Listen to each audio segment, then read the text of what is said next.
Hey, Perspective listeners and viewers. This is Perspectives with. Lisette. I took you by surprise with that one. You did. I was like, I didn't, I whoa. didn't, I didn't think I was gonna do that one, but I was like, her name is listed first. It's Lisette. Lisette, and I am Martina. So welcome, everyone, back to our podcast, or if you're listening to us on Spotify or iTunes, watching us on YouTube, or doing a combination of those things. We're just back today to have, a little chat, a little chit chat. We like to stay up on some current events that are happening, especially those current events that are very pertinent to what we like to represent on our channel. And so we were really thinking hard about this, what we wanted to talk about, because there's so much. There's a lot happening in the world. There's a lot of shit happening in here. And we don't know if you all have heard about it, but it's been all over, at least it's been all over TikTok. I don't know if it's on Instagram. I think it's finding its way to like mainstream media, or it's found its way now. Okay. And that is, or if you're wondering, quiet quitting. Okay. A quiet quitting. I'm from the South. Okay. I say quitting. That's just, we leave off a few letters. Okay. Let's say you want to tell them what it's about. Yeah. So it is, let me pull up what she's gonna pull up the officialness. Yeah. So it really, I think it depends, I think, who you ask what quiet quitting is.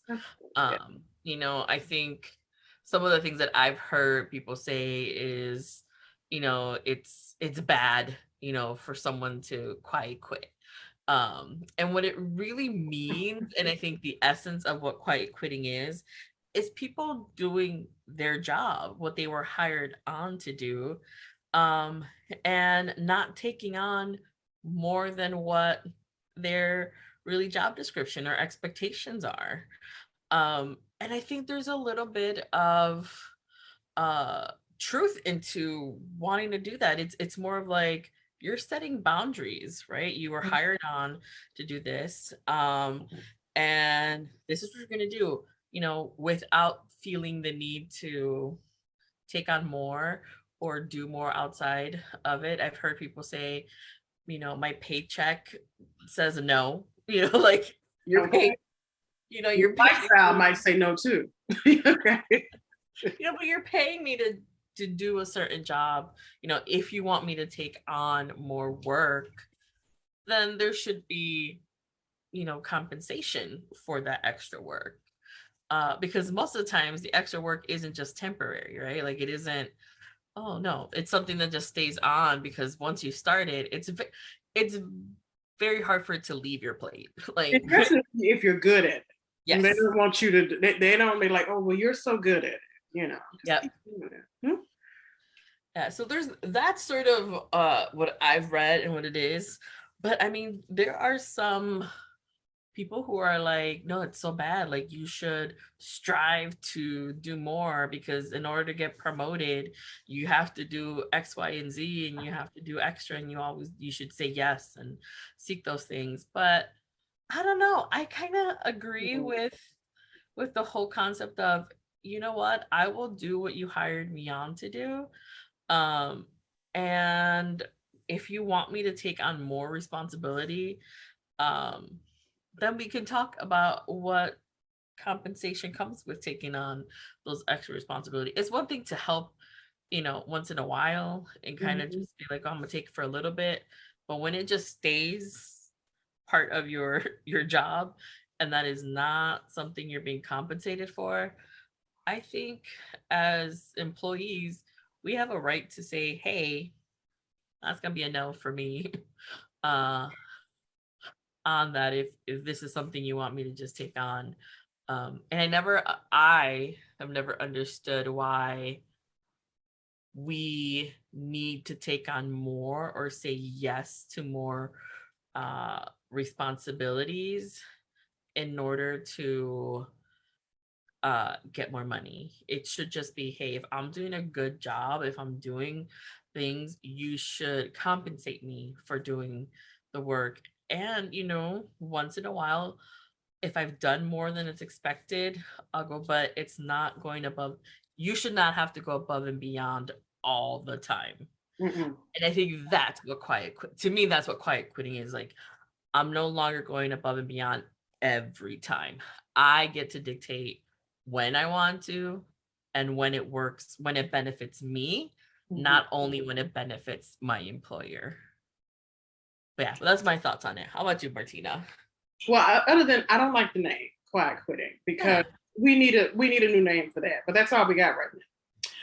But the thing is, I think the whole thing about just people or companies not being satisfied with people just doing their work.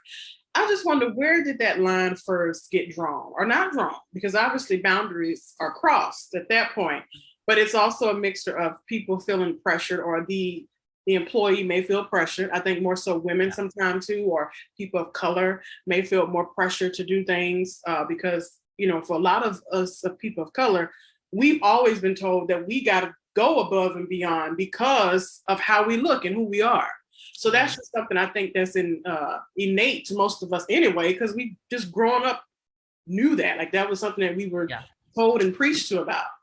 But in corporate America and in the workforce, it's always, here in this country, I think it kind of, to me, relates to that old saying about like pull yourself up by your own bootstraps type of shit, which I don't believe in. That does not work for everybody. And to me, it kind of correlates along those lines, just like, well, if you want to live a certain way and make a certain income, you got to, bend your back and whatever to get it done. And I'm like, but why? Why is that? What is wrong with doing what's in your job description? And the thing is, even if you never did more than that, even if you did, like you said, every now and then we may go above and beyond. But what's wrong with just doing what's in your job description? Yeah. When did it become bad? Go ahead. No, I was just like, and the stigma that comes with you don't want to be called lazy, or you don't want to do anything. You don't want to contribute. And like, that's not the point. Look, now, I don't mind being I do mind being a part of a team, because I actually really hate teamwork. And I think that's because I am an introvert and I work better alone. But again, that's one of those things in society where we're forced to work together. So in that instance, I can pull my own weight in a team. But I just think this whole idea of people being looked over for promotions or considerations because they haven't gone above and beyond, or they didn't want to help this colleague, or they didn't want to take on this new task. But then it's like, all the people that do get those promotions, is that what you're basing it on? Like, you're basing it on that they are baking. I can't talk today. Breaking their back for a company who probably don't give two shits about you. Because as soon as you die, they're gonna bring somebody else in. Yeah, and I think it's interesting because during my career, I've seen people who have gone above and beyond, have taken on extra projects, have supported other teams, have done special projects and all these things, and they get passed on for promotions.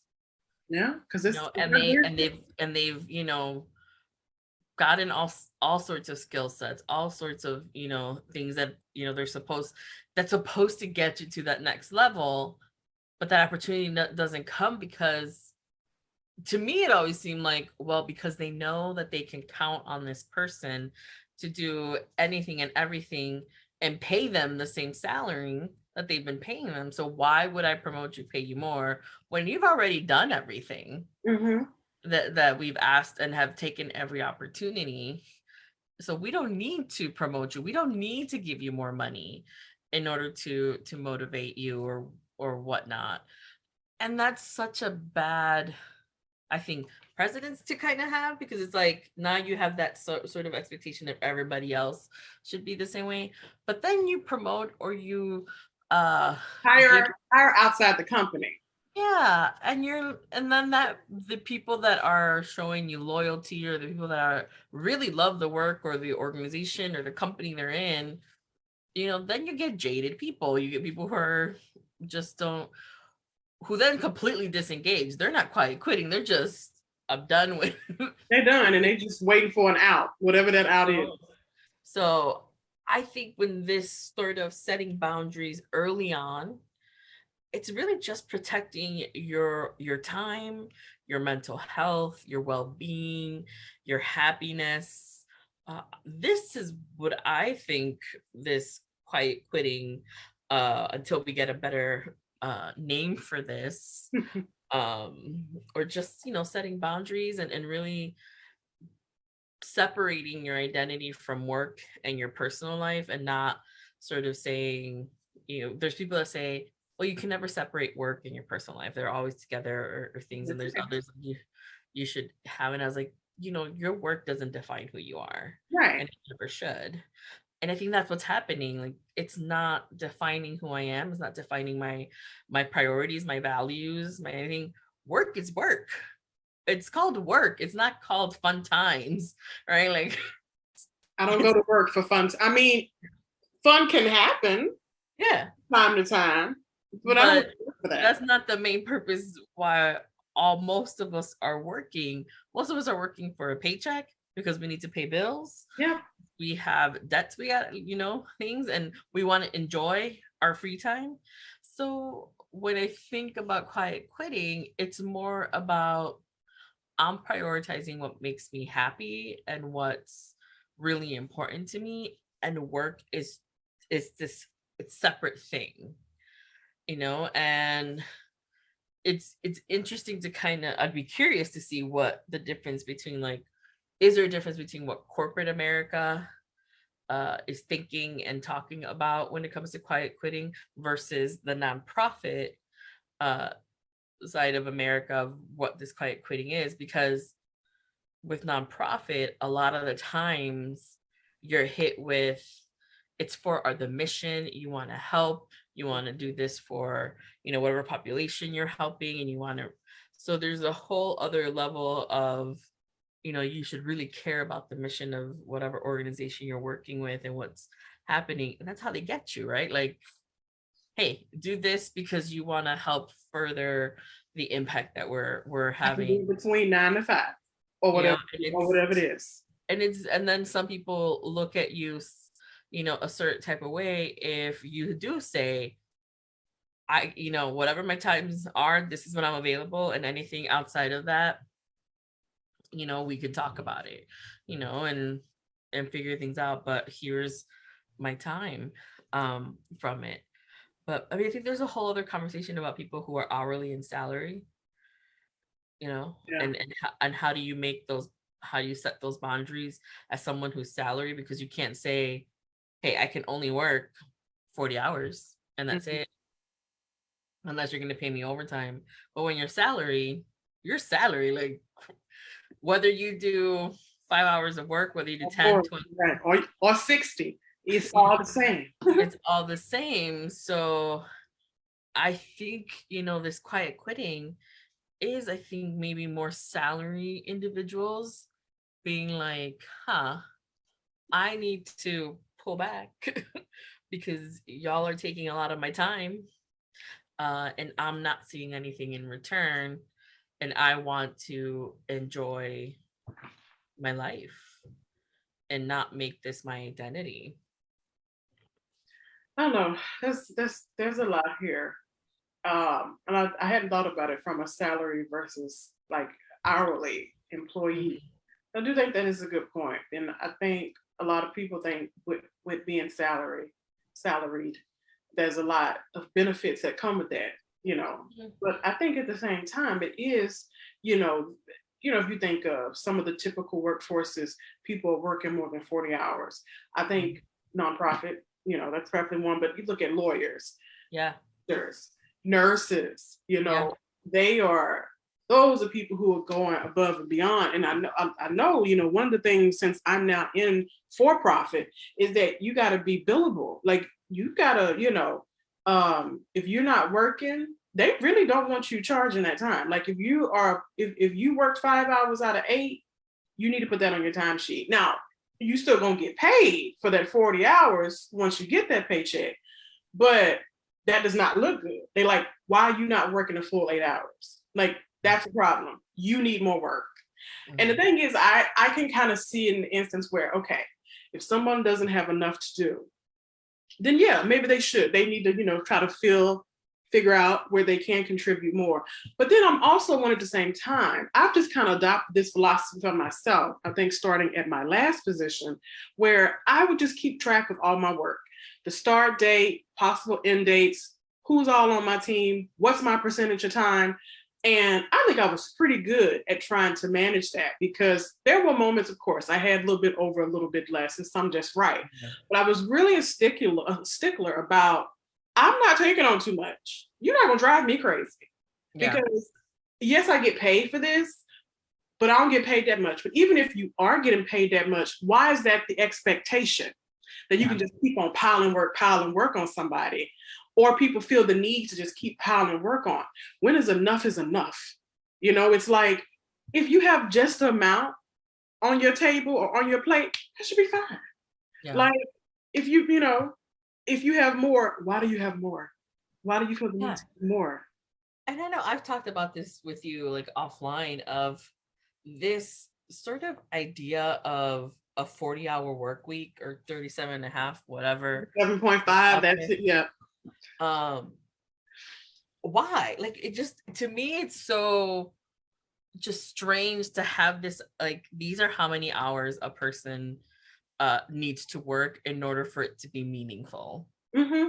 In order for it to be enough. In order, like, it just makes zero sense. Because if you hired me on to do, these are my goals, right? These is what I'm focused on. This is what I need to do at the end of the year. This is what I need to be. Mm-hmm. And how I get there and how much time it takes me to get there shouldn't really matter, because you're still going to pay me to make sure that these things cross the finish line, right?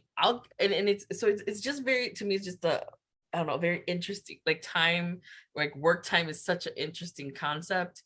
Obviously I got to work within what we have, because there's nothing else out there. But even a 5-day work week, this whole idea of just Monday to Friday is what you should be doing. Why can't it just be Monday to Thursday? Like, who decided we only deserve 2 days of like me time? And that is a good point there, because I think I'm probably gonna be real wrong. It's either Woodrow Wilson's whack ass or Eisenhower. One of them came up with like the 5-day work week, the 8-hour. They did something. People listening, if you are let us know. Checker, let us know, because I would be interested, because I'm not gonna go look this up afterwards. So please let us know. But so I think it is interesting that, like, again, I think it comes back to this. It's this grind culture, this hustle culture, which, for a while was like a thing. People like all over Instagram talking about, I'm on my hustle and this and that. And like, I get it, because this for us is a passion of ours. And this is something that we want to see succeed. And so if people have their own businesses or their own, if they're entrepreneurs, that is obviously something that you're passionate about and you want to put a lot into that. So I think it is a little bit different. But at the same time, to me, it just goes back to what all this grind and this hustle. And then we got 2 days out of a 7-day week that we supposedly have off. And the thing is, a weekend, when you think about it, don't get me wrong, I'm happy to have my little weekend, but it's kind of depressing. Because, never enough. Every time a Monday comes through, it's never enough. And it's like, we are filming this on a Thursday. So tomorrow's Friday. Mm-hmm. And by the time you get to Friday, and again, I'm an introvert. I may not always have something going on Friday. I might just be home watching Netflix. But there are times when I do, and you do too. And the thing is, you've worked all week. So now you're trying to go maybe entertain or go out Friday after work. Yes. Okay, then Saturday really is the only day to me that could be considered a weekend, because Sunday you're mentally preparing. Like Sunday you're mentally stressed out about having to go to work on Monday. And we got the Sunday fun day, but for real, most of us got to get up and go to work on Monday. So it can be Sunday fun day all day. But it's literally like, when I wake up on Sunday, I get sad. I mean, hey, I'm happy to wake up and see another day. But I'm sad because I know, like, well, shit, I gotta go back to work tomorrow. So, and the thing is, that's what a lot of other countries have beef with America. I mean, that's just one instance. There's a lot of countries that have beef with us about a lot of stuff. Mm-hmm. But that is something that European countries, and even other countries that are not necessarily European, they don't quite understand. Like, why do you work yourself to the bone in the United States? Like, and the thing is, and it's not about like not doing your work. It's like you can be doing your work, but it's still like this kind of grind, this hustle. Never enough. It's never enough. Like, why is that? And so, so many other countries, they don't quite understand why Americans are you just work yourself to death and you have nothing to show for it. And even if you do have something to show for it, what does that mean? Because on your headstone, when you die, nobody's going to put anything about you being a great nurse or, a great CEO. Like, they may have, you were great at your job. But do I really want people to remember me for how great I was at my job? Yeah. Like, that's not what I want folks to remember me for. And the thing is, that's all we work for here in America with this fucking 2-day weekend. I'm with France or someplace in Europe where they have like a 3 or 4 day weekend. So I'm with you. That's all. And I'm going to sip my LaCroix. No, I think you made me think about, and I'm not an expert. I'm not in any way history expert and know anything about all of that. But I think about the foundation of the workforce in America and slavery and how that really kind of defined sort of the workforce of America. I mean, that's what it was. Like, that's we kind of look at that, and I wonder now the sort of, whether it's ramifications, whether it's what's lingered from what America kind of was starting and building up and doing these things, and the way that slaves were treated, the way slaves were kind of things. And I think that history that we have of that, what was considered a workforce, which is terrible to even say and think, but that's what America's workforce was, the big workforce, and sort of and that sort of, like, hey, this is who we deem is going to be building America, is going to do this, and and the companies that flourished from that, and that came from all of that and things like that, and those that became eventually the 1% of America and the ties that it has to that. I wonder if there's just that sort of, because of that history, how has it impacted how we see the workplace now, and like the workforce mostly of, and the fake promises of, you can, if you just do your work, if you just work hard, you might reach freedom, or you might have this and these sort of things, because a lot of the times that's what workplaces do. They just promise you things, and they promise you this and that. If you do it, it doesn't happen. But that is the history of America when it comes to any kind of labor force, anything. It's just these false promises of what could be, and treating you like nothing, because there's still companies to the day who treat their employees as if they're nothing, as if they, are just there to help you make more money, and you don't give them breaks. You don't care for them.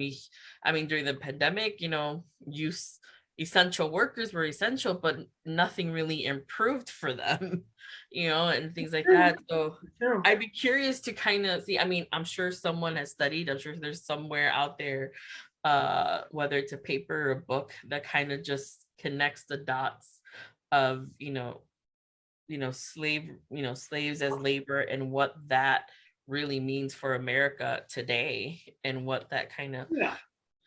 I think I think slavery was a start, but I think it's anyone that's considered less than. Yeah, exactly. Like throughout history, you look at, I mean, even using chain gangs, like that was a thing. Like even now, prisoners, you still see prisoners. At least I know in Mississippi, in my town, when I went home back in May, there were prisoners cleaning up trash. You know, like, is that really what they're supposed to be doing? Like, is that a rehabilitation? Like, children used to work in factories. I mean, just if you read Upton Sinclair, The Jungle, which took place here in Chicago, you learn about Back of the Yards and all of the horrible conditions that were going on.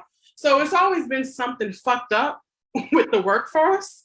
And I do think a lot of the things that are considered undesirable fall into those categories of people who are considered undesirable people. And again, I think kind of coming into COVID, how yes, you know, we learned who's essential and wasn't essential. But like you said, do things really change? Ain't nothing really changed. I think really with, at least in terms of the essential workers. And that is really unfortunate because as much as, you know, last year we had the whole great resignation. This year it's the great restructuring. So the whole thing with this great resignation, of course, we all know the jobs that nobody wanted. Which again, these are the jobs, because if all of us are feeling the impact of this, from the supply chains to if you go into doctor's appointments, you go into a grocery store, we are all feeling the impact of not having people who used to work in these positions. They're not there. And this is still going on. I don't know how long this is going to continue because, I mean, we're still in a pandemic. You know, people act like we're post. It's not post. It's still here. We're not post here. But I do think that is a really good point. It makes me think about, I would say not in a way, not that people shouldn't work or have jobs, but sometimes I think, what's the meaning of all that, really? Because like you said, when you look at where, again, I don't know how outside, you know, of slavery, how the workforce started.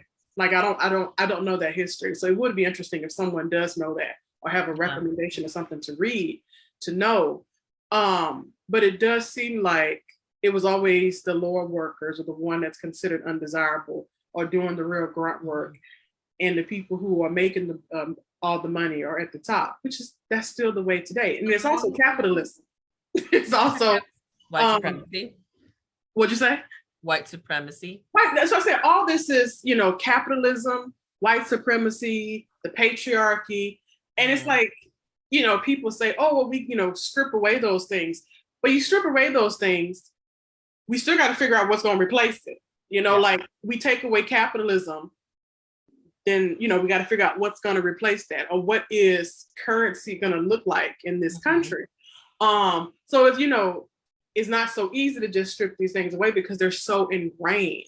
They're literally, and then, you know, that's what we spend all the time talking about on our podcast, is how these three things are just so ingrained in our society that a lot of times people don't feel, well, shit, what are we going to do? It's always been that way. We can't change it. And it can feel like bogged down, because it is. These are like really tough issues. And I think the workforce in many ways is just, you know, kind of another one of those issues that are just as tough. And, you know, when I think of this country, you always hear that this country was built by and on the other. It's all the other ones who built up this country. It wasn't, you know, people sitting in their $1 billion homes. I don't know if anyone has a $1 billion home, but you know what I'm saying. Sitting in their nice fancy houses, you know. And this is another issue, but this made too much of a tangent between self-made and like not self-made. Because people who self-made like to think that, oh, well, I came from this and that. But sometimes you forget where you come from, but that's a side note. That'd be a whole other episode. That's a whole different episode. No, but I think it's such, as you were talking, and I was thinking about, you know, my own experience as someone that is seeking to move up, right? And seeking to, you know, continue in this, you know, professional development and journey, and getting to those, you know, higher levels at a workplace. And the amount of times I've heard of, you know, people tell me, well, you know, you should, you know, say yes to this opportunity. You should do this. This will give you, you know, and all these things. And then when you do them, you're so tired and you're drained and you're just like, why am I doing this for maybe a promotion for maybe more money. It's all these maybes, because a lot of times there isn't a path forward for individuals.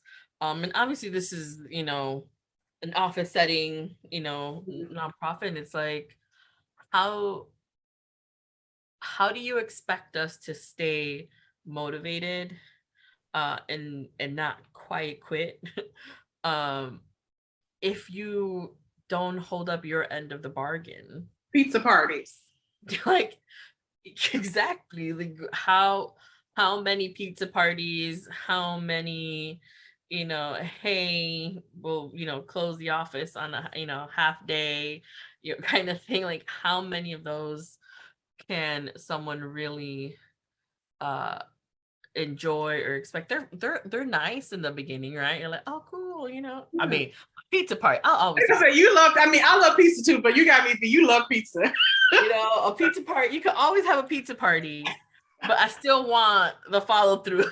Yes. Yes. But like I mentioned earlier, just the stigma of saying no. But I think also when I think about it as a Mexican woman, Mm-hmm. the stigma of saying no to opportunities and what it could mean to other, Mexican women or other Latinas or just other women of color that, Mm-hmm. are either in my same level or coming behind me or, even above. Like, can we really say no? mean, can we as women of color or just, people of color really say no without there being this sort of ramification for a lot of other people?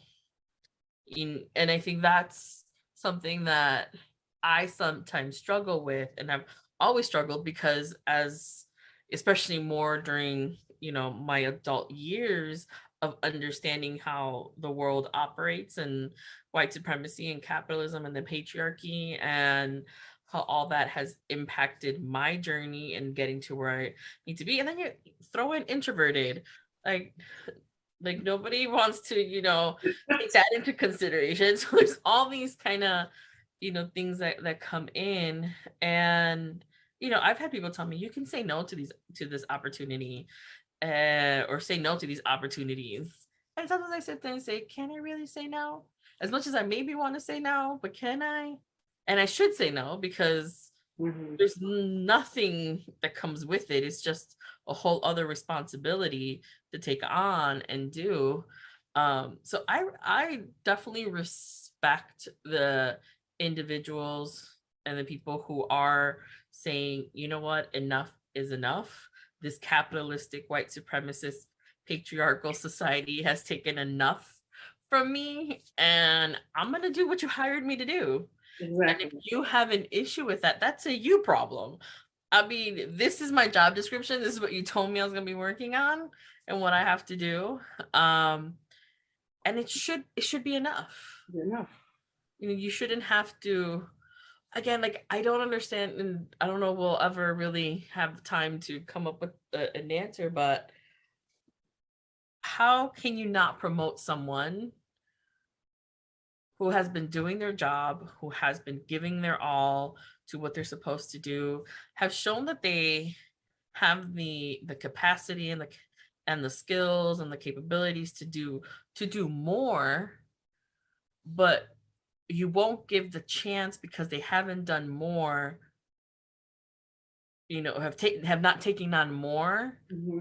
because they shouldn't have to. Because if you see the potential, shouldn't you give that person a chance? And if they didn't, and if they don't perform or can't, is it the person's fault or is it the supervisor who hasn't really helped that person, That's it in them. Yeah. invested in them and provided and guided them and helped train them and say, like, hey, here's, like, where is that? Because I think that's, I mean, I think, again, that's a whole other maybe conversation of supervisors, the training that supervisors get versus what they don't get, people that get into supervisor roles that have no experience being supervisors, um, and what that looks like. But I don't know, I feel that doing your work, doing your job, m- you know, being a rock star at what you do, and and having the potential to do more and to give more should be enough for that next step. But it isn't in today's society, or at least in our workplaces and things like that right now. It's not. You are encouraged to take on more without getting paid in order to see if you have the skill set. It makes no sense. I mean, that's not funny, but I'm laughing because it's just so true. Like, yeah, because people, they don't want to, they just don't want to believe in you. And the thing is there's so much give and take when you work, but I feel companies take more than they give, and obviously the employees give more. And it's just like you said, even if you're doing all these things and going above and beyond, you could be looked over. They could promote that person. They could hire someone else. And the thing is, if you go to your supervisor or higher up and mention that, you might get something along the lines, well, this is not, the position for you, or this is not the right moment, but keep doing what you're doing. Well, somebody keep doing what they're doing, and they've been doing more. So you're saying keep working and breaking my back, and one day maybe I'll be recognized and given a promotion or a title change, whatever you're looking to get. Oh, I don't know, but it's just, to me, again, there are so many deeply rooted issues with the workforce. We haven't even talked. Maybe we did talk in another episode about salaries, the whole thing about a little bit, about just being open about how much a person's salary is. Why is that such a hidden thing? It really is. And it's so taboo. It really is so taboo, and it should be. People are scared to share what they make. People are really so. It's like a thing, and I think only recently some companies are starting to list their salary or the salary range, and they love to ask you, well, what are you expecting? And it's so sad. We have to us who are trying to get that salary, we have to watch all these videos and read all these books to try to figure out how to negotiate for your salary. I'm like, you just trying to get the money that you need to live and survive. And I don't know, there's just so much. There's just so much we can talk about this. And I think in the future, I think having maybe some workforce development or even just worker rights individuals to come talk to us about what's really happening out in these workplaces and what's really needed to really make a change, because there's just the whole idea of even minimum wage, to move it up to $15, the backlash that why is that such a fucking issue? I don't understand. And I'm like, well, if minimum wage is 15, that should mean that then your salary and everybody else's, this should be moved up. You should right. And that's what people bitching about. Oh my gosh. And I'm like, everyone can win, but then we're so selfish. America is selfish. America is selfish. That's a hint. That's actually a hint. The hint. Yeah. But I think it really is. And I think, again, there's so much to talk about on this topic. And I think we've just kind of chipped a little bit on the iceberg of this conversation of just even this quiet quitting, or just setting boundaries and sort of saying enough is enough. And I think millennials, Gen Z, and the generations coming after that are have our work cut out for us to really push for change, push for making these really necessary things that need to just go away. But we can't just dismantle these structures and systems without having a conversation of what comes after it. Simultaneously, you got to dismantle and also plan. Yep.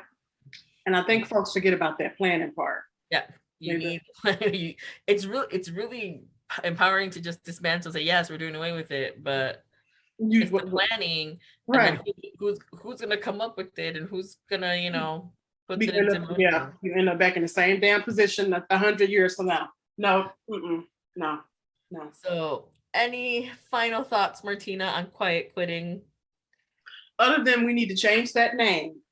Yes. That's all I'm in with. I hope the folks listening and watching knows how I feel about it at this point. So nothing else for me. And I agree. I think it's more about changing the name to, just you're setting boundaries, and you're really knowing your worth Mm-hmm. at the end of the Yeah. day, and making sure you're not getting taken advantage of. I think that's my thoughts, and even right now, I'm thinking about ways that maybe I'm gonna adopt some things to my and what I and what I kind of from this conversation. But like we both said, this is just the tip of the iceberg on this topic, and I think in the future we're definitely going to continue having these conversations, and even in some future series we'll probably touch on Mm-hmm. some of the things we talked about today. But thank you all for listening to this sort of current event episode, and wanting to share a little bit of our thoughts on something that Martina had talked about a little bit. But we'll be back with some more topics and more episodes and more chats. So make sure if you're not following us, follow us on Instagram. We have a Facebook page. You can find the links in the show notes if you're listening to us on YouTube, and in the description. And you can find us on our social media platforms. Comment below if there's what you think about this quiet quitting, and how does it kind of show up in your workplace, or in what you're kind of thinking, or or DM us and send us some thoughts. We'd love to hear from you all. But again, thank you all, and we'll talk to you and see you next time. Bye, guys.